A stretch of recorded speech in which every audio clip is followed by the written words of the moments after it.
We're here in Bloomington at the 9 Mile Brewing Tap Room, and here to take us through this week's installation of flights, none other than head brewer John. John, thanks for jumping on. Thank you for having me. We got in front of y'all a flight of German-themed beers, German style, just German in general. We got the Kolsch, the Hefeweizen, the Dunkel, and the Festbier. So, what you're going to be trying first is the Kolsch. It is called Hrbie's Grand Slam Kolsch. It is Minnesota Twins themed. It's made kind of with and for, I guess you could say, Ken Hrbie, baseball legend Ken Hrbie, who doesn't live very far from here, actually. He came in and we kind of asked, like, hey, do you want to make a beer with us? He's like, yeah. I was like, well, what kind of beer are you into? He's like, beer-flavored beer. It's like, have you ever heard of a Kolsch? He's like, I have not. So I explained it and kind of told him if he had the time or gumption, wanted to go out and seek out some local Kolsches or even Sooner Kolsch that's from Germany, gets imported here. But I was like, it's beer-flavored beer. He's like, all right, I trust you. So we had him in for brew day, and he had a great time during brew day. And, it came out, and he got to try it for the first time. He was like, Yep, he really enjoyed it. So we've kind of made it sense and kind of had it themed around, home opener when the season starts to when the season ends. This year, we'll see where it goes. But, we should have enough to get through the season. And if they get to the playoffs, we'll have plenty of that around too. That's good. It's refreshing. That is beer flavored. You know what? Kolsch's are one of those beers that I'm never gonna go in and expect to be wowed, so to speak. Kolsch is a really easy measuring stick for me, though, of can this person brew a beer? And it's a pass-fail, and you pass. Thank you. Crisp, clean, refreshing. Definitely, if it's not being sold at Target Field, it should be, because I would dummy these if I'm out at an outdoor game. We've tried. Yeah, I'm sure that's not easy.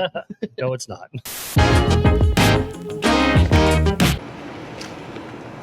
Oh! Look at that cut. We are doing our first iteration of the love-hate matrix. 4 boxes, love-hate, all across. We are going through the Central Division of the NHL. We are going to give you a team that we love to love, meaning a team that's expected to be good, that we agree wholeheartedly. A team that we love to hate, a team that's expected to be bad, that we're all on board the hate train. Then we've got a team that we hate to love, being that you like the team, but they're not expected to do good. So kind of your dark horse, if you will. And the last one being the one that you hate to hate, meaning you think they're going to be bad, everyone else thinks they're going to be good. So, first one, going with our first beer, the delicious Hrbie Kolsch. Isha, Central Division team that you love to love. Central Division team that I love to love. The Nashville Predators, of course. For those who've been listening to the podcast long enough know that even before Brady Shea signed, even before Marcia Show signed, even before Stamkos signed, the Nashville Predators hold a special place in my heart. Yeah, and of course you are firm on that bet. People are, I think, getting way too excited about them. I think they're absolutely a playoff team. I think that they're a team that, hey, if things shake out right, maybe they do some damage, but they just got better, though. A lot to be seen, though. There's still some question marks, and for the regular season, not a concern, but come postseason, Ryan McDonough's nothing to lose, right? I know you love UC Saros. They just gave away their goalie in the making, but kind of had to happen that way. Well, and their other backup signed in Vancouver, so yeah. I love the initial impact of those players. I will say some of the contracts are maybe a little dicey. What I think it does is it elevates them from the middle of the pack in the Central to now arguably the top 3. I think they're the top 3, but I think the top 2 are far and away above everybody else. The team I love to love is the Dallas Stars. And I'll lead with what I don't love, and that's that their blue line has gotten worse. I'm not thrilled with the departure of Tanev, replacing him with Dumba. It's not awesome, but being the second team to buy out Ryan Suter definitely buys you some grace in my heart. And I'm telling you what, the one side of their blue line, awful. The other side, among the best in the league. So maybe they're just going to balance it out, right? Where guys like Heiskanen, Lindell, they're going to carry the load. But their forward group is the deepest in the league, period. Well, especially since Ben and Sagan are still producing now in producing-ish, not necessarily in the top 6 anymore, which is crazy. Yeah. But I'm big on the depth. They've got a big range too, like some more veteran, a lot of good young talent. And then you got the guys in the middle that I'm like way bigger on, the Robertsons and the Hintzes. But watch out, Logan Stankoven, easily a top 2 or 3 guy for the Calder Trophy this year, and he is going to torch. The big question mark for me will be Ottinger. Yeah. What version of him do we get? Because we know he's talented. Goalies are voodoo. Year in, year out, we don't know how they're going to perform. I think Casey DeSmith is a guy that, if he is the backup, he's a very serviceable backup. If you can get 50, 55 games out of Ottinger, spill the rest, call it somewhere between 27 and 32 to DeSmith, I think you're in a pretty good place there. They're going to coast through the regular season and, again, be a team that everyone's watching out for in the playoffs, in my opinion. Yeah, I like it. Not as much as I like this. Hefeweizens, though, this is my jam. The one that we haven't even talked about? Yeah. Went right to it. Isha's a little giddy. So, yeah, that one's called the 11th Hour. It's kind of just a cheeky play on that. We kind of release it later than most people towards the end of the summer. I wanted to kind of be in there in that cusp between summer and fall. And now with summers, lasting longer and longer these days. I mean, we're in September and it's in the 80s.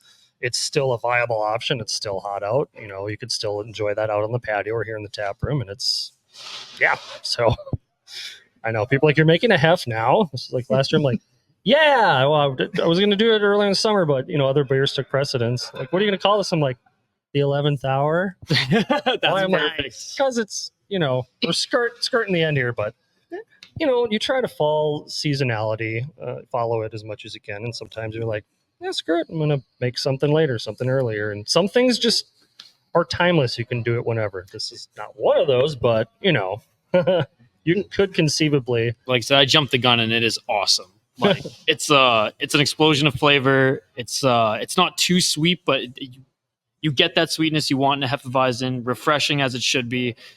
That's one of my favorite styles, like German beer styles for sure. And this is awesome.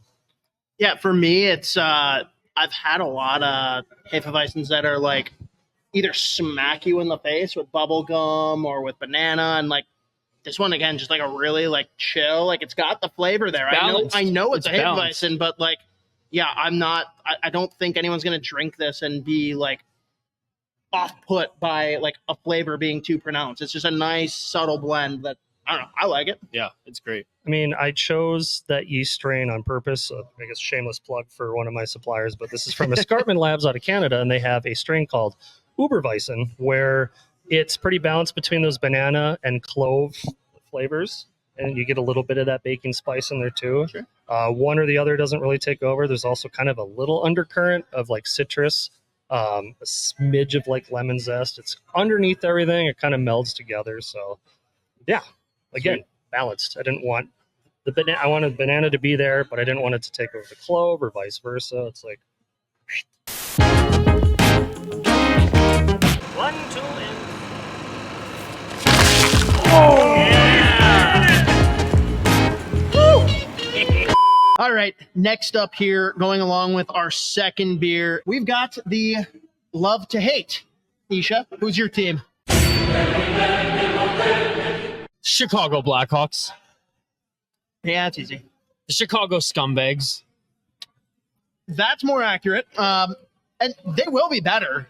No mistake. Oh. Like they're a better team. They're still not good. They acquired some good pieces during the offseason, but they're still going to be bottom of the division. Yeah, there's not a whole lot to say there other than Mark Lazarus, watch your ass. Kaprizov does not want to go to Chicago, at least not that he's verbalized yet. Maybe this will probably all come back to bite us in the ass. But yeah, no, Chicago's a pretty easy one to love to hate. For me, anyone that's paid attention is just as aware as your love for the Nashville Predators. I don't know what the St. Louis Blues are doing. I think they've got good prospects for their future. They are not a good team this year. No. Their blue line is a disaster. And to pair off of my love for the Dallas Stars, being the third team to pay Ryan Suter this year and actually want him to play on your team is mind-boggling to me, especially when your blue line already wasn't great. It's just a team that like screams mediocrity at best. And who knows what version of Jordan Binnington we're going to get this year. I don't see a world where they, granted, barring catastrophic injuries to any other team in the Central, they are at the bottom with Chicago. Those are the worst two teams in the division for me. How St. Louis sad fans get mad. How sad is it that Jordan Binnington is Canada's Olympic goalie if we started today? Not if he started today necessarily. He's Fleury, maybe if it's today. okay. Maybe. We started tomorrow. Also, how dare you for the Tristan Jerry slander? If he's healthy, he's better. Just a big if. But what we really need in the final year for Marc-Andre Fleury, fight Binnington. Refs, don't get in his way. Let it happen. Go. They have to. They have to. He wants a fight, and that would be Binnington was ready to oblige. And that would be yes. Fucking refs. Oh my goodness. We need to see that. We need to see that.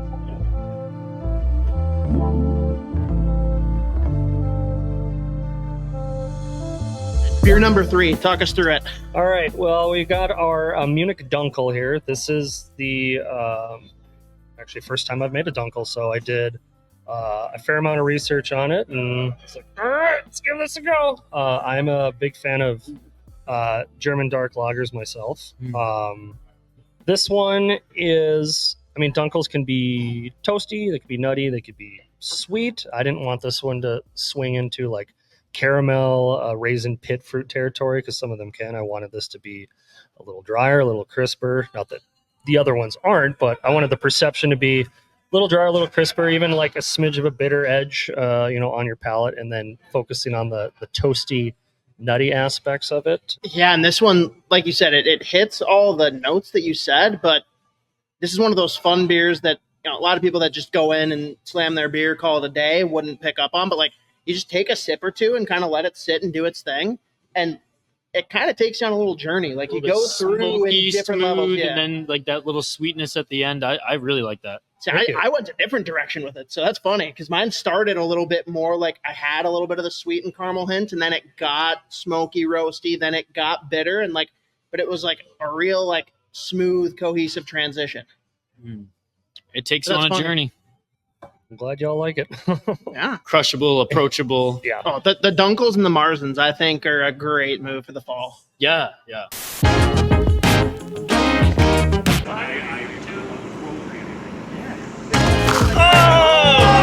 Nice! Third round of our love-hate matrix, going with the delicious third beer here, the Dunkel, which is definitely a style that I'm a big fan of. We Love the have Dunkel. this time, not love. This is hate to love. Team that maybe others aren't as high on that we are. Isha. Winnipeg Jets.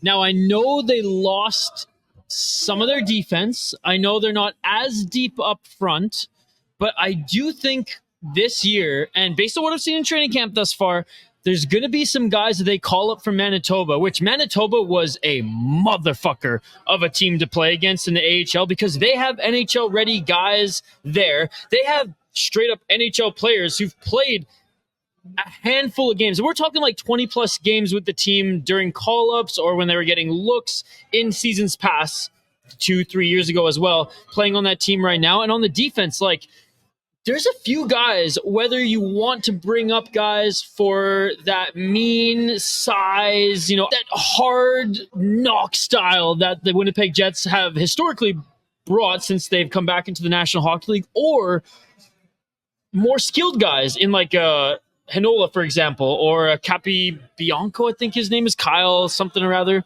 He's a big guy who's like over 6 foot tall, 230 pounds, has played NHL games before.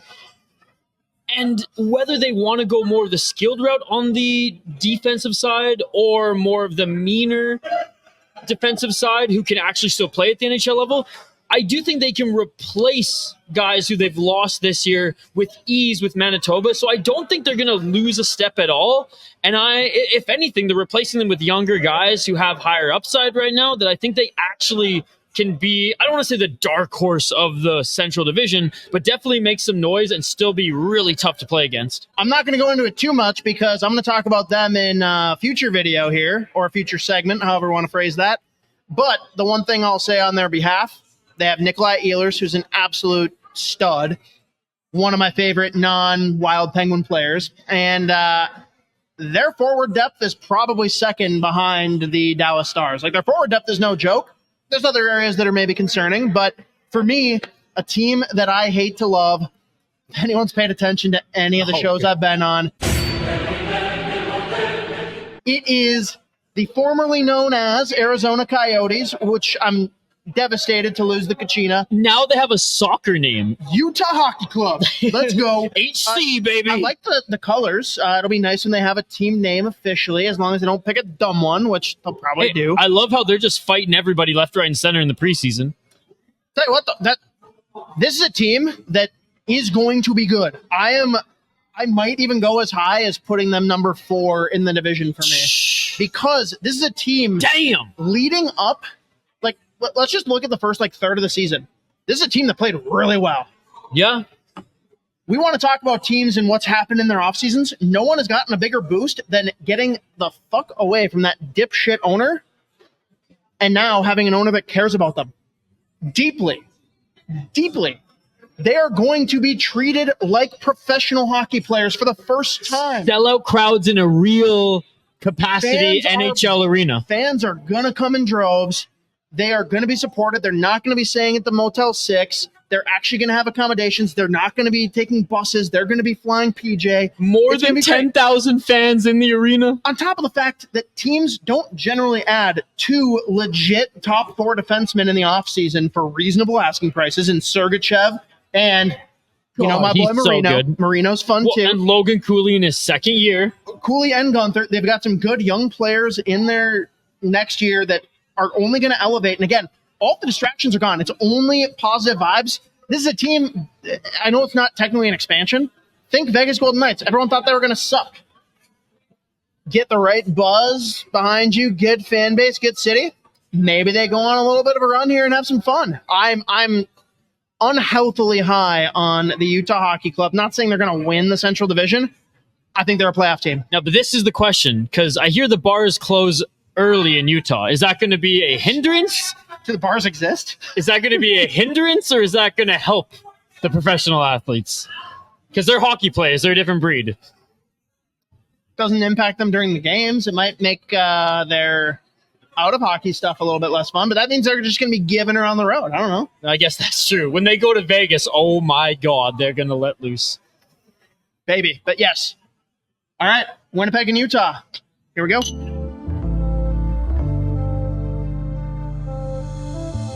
All right. Beer number 4. What do we got? We got our Festbier. So, a lot of places will either make a Märzen style Oktoberfest or a Festbier. I do kind of favor the Festbier style over the Märzen. I like it to be a little more quaffable, a little more repeatable. I mean, style-wise, they float within the same ABV parameters and such, but, this is definitely a lighter hand at those specialty malts. You're still going to get, heavy-handed Munich malts, which is what they're all about. So it's going to be very malt forward. It's going to be a little sweet. It's going to be a little, toasty, but it's not going to be overly sweet and enduring on the palate as like a Märzen would. And still finish, not to use the overuse the word crisp, but that's what the lagers are all about. So. It's interesting because first off, I actually like this a lot more than anticipated because I've had some Fest beers that just kind of weren't bad, but like don't really do much for me. Yeah. I don't know. It's not maybe as crisp as you said for me, especially after having, the Kolsch, but Yeah. like, Oh God, this yeah. is My just Kolsch is like, much drier than that. yeah, but there's something about it where it's like, I wouldn't use the word crisp, but it's like right on the edge of that. And it's almost like perfect because sometimes crisp isn't really like what someone's looking for. Yeah, it's like there's almost And like a little this- bite to it. I don't know. It just like rolls right in versus like having that crisp little hit right when it hits the palate. I don't know. I like it though. And the flavor like lingers a lot, which is awesome. Yeah. I started out making, Meritzen style Oktoberfest earlier in my career. I'm like, okay, well, I've never done a fest beer. So over the last however many years between the last spot I worked at and here, I've been dialing back the malt presence. I'm like, I'm eventually going to get to a fest beer. And last year the last couple of years it's been fest beer. But the first year here it was edging kind of between the two. I'm like, it's a little bit unfocused. So last year I took a little more malt out. I'm like, it's getting there. And now this year I'm like, all right, I'm happy with it. I'm not gonna, mess with it next year. This is what I want it to be. Now, if I have time next year and available space in fermentation, I'd like to do both. So a fest beer and a Meritzen, and just do a half batch of each. So there's not too much of either hanging around, and they both, go at a steady clip. So we'll see. I'll try. We'll help you sell it. We're in. Oh yeah. Cool. Done. Perfect. Love it. Tell all your friends.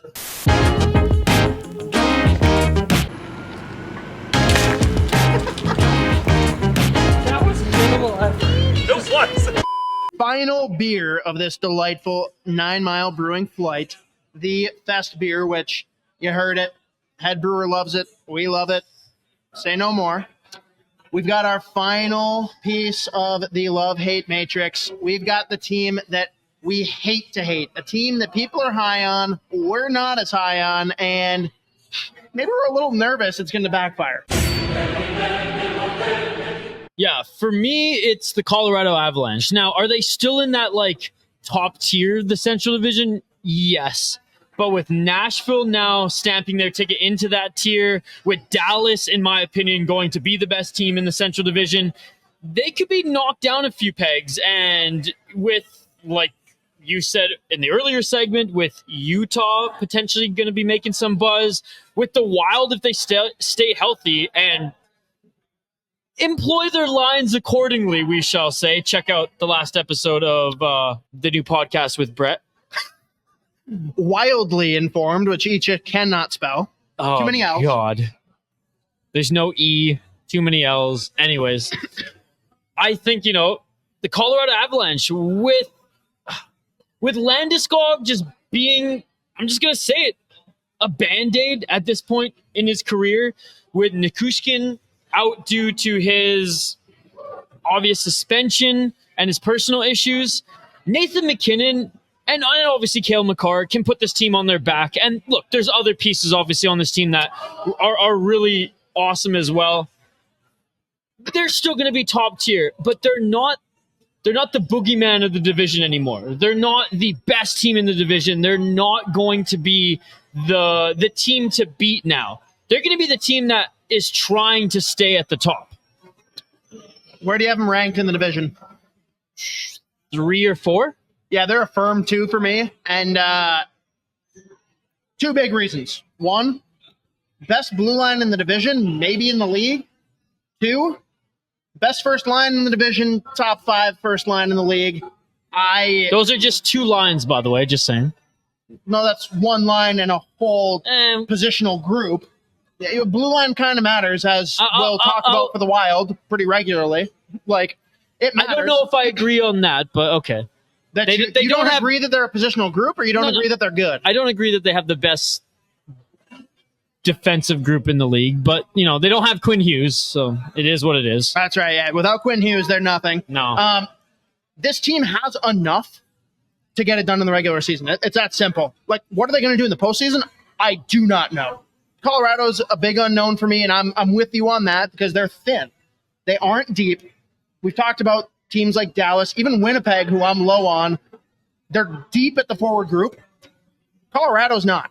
Yeah. Although I am excited to see a full season with Casey Middlestat there as the 2C. I think that could work out really well. They've got a lot of names I like. There's question marks for sure come playoff time, unless there's a big injury to McKinnon, Rantanen, Makar. This is a team that's going to coast through the regular season. They are going to be, in my eyes, number 2 in the division. But your concerns are well voiced. The team that I hate to hate is a team that you hate to love, the Winnipeg Jets. You didn't do your research on the Manitoba Moose. That is why. No, the bigger issue for me is, one, Rick Bowness out. His replacement, I'm not a big fan of. That's a concern for me. Number 2. That's a valid concern, by the Number way, 2. because Rick Bowness is a beauty. Forward group is deep. Do not like their blue line. And goaltending, Connor Hellebuck, big supporter. I am weirdly of the mind that with goaltending being voodoo, that's something I'll say repeatedly. It's pretty rare that a goalie has back-to-back top-tier seasons, like being a top 3 goalie in the league. But it doesn't happen. But he is. Name how many goalies are there that have been nominated for the Vezina back-to-back years? There's not many. I share the same concern with Shesterkin. They're going to be good goalies. They'll be top 10 goalies. Hellebuck carried them last year. He made up for so many deficiencies, and if he's even a notch lower, that's a big fucking blow to that team. I'm telling you, their blue line's going to be great this year. Shut your mouth. I'm telling you, they're going to be awesome. The team that waived Declan Chisholm, I don't think so. They waived him because they have so many great players coming up this year. Name one besides Morrissey. Hanola and the guy who I couldn't pronounce his last name in the last segment. That's it. That's all you got. Well, I mean, I don't have Hockey DB in front of me, okay? Not a fan. Again, the depth in their forward group, good. Do they have a true elite number 1 line? No. Do they have a true number 2 line? I don't know. But top to bottom, I do really like their forward groups. That's the one thing that I'm very worried could come back to bite me, as well as Hellebuck proving me wrong and having another stellar season. That's why I hate to hate them. I'm not hating them. It hurts me that I hate them because I've been high on them in past years. You saw what happened to them in the playoffs. I don't trust them. Look, I get that. Either the defense is going to crash and burn, or we're going to be like, oh man, they got a new crop of guys coming up that they developed who are going to be maybe even better than the last crop. And Hellebuck is the best American goaltender right now in the National Hockey League. Arguable. Yeah. Arguable. I'm so scared for the Olympics as a Canadian, ladies and gentlemen. That's going to be pretty scary. It brings me nightmares. Well, cheers to 9 Mile. Cheers to another flight segment. Like and subscribe, and we'll see you on the next one.